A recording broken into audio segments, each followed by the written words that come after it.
জিসান আমি তোমাকে একদম বেসিক প্রশ্ন করব, তুমি পারবে?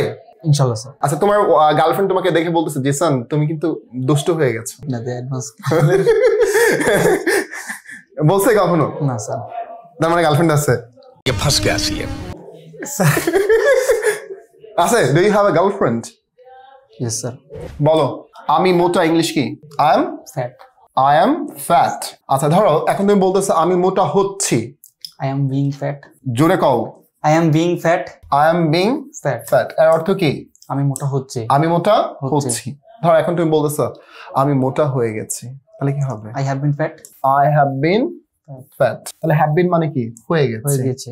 আই হ্যাভ বিন ফ্যাট, আমি মোটা হয়ে গেছি। ওকে, যদি বলি আমি মোটা ছিলাম, I was fat. I was fat. আমি মোটা হব, I will be fat. I will be fat. Fat. আমার মোটা হওয়া উচিত, I should be fat. I should be fat. I should be fat. আমি মোটা হতে পারি, I can be fat. I can be fat. আমি মোটা হতে পারি, আই ক্যান বি ফ্যাট। আমি মোটা, আই এম ফ্যাট। আচ্ছা এখন আমি মোটা হচ্ছি, এর মানে কিন্তু আই এম বিং মানে আমি হচ্ছি। আমি আগে মোটা ছিলাম না, এখন আমি মোটা হচ্ছি, তাহলে I am being fat. Fat. আমি ভালো হচ্ছি, I am I am being being good. আমি স্মার্ট হচ্ছি, I am being smart. Clear? তাহলে আমি হয়ে গেছি, আই হ্যাভ বিন। আমি মোটা হয়ে গেছি, আই হ্যাভ বিন ফ্যাট। তুমি মোটা হয়ে গেছো, ইউ হ্যাভ বিন ফ্যাট। তুমি জিসান দুষ্ট হয়ে গেছো, ইউ হ্যাভ বিন দুষ্ট, তাই না? স্যার দুষ্ট ইংলিশ নটি। Naughty, right? So you have been naughty. আমি মোটা হব, I will be fat.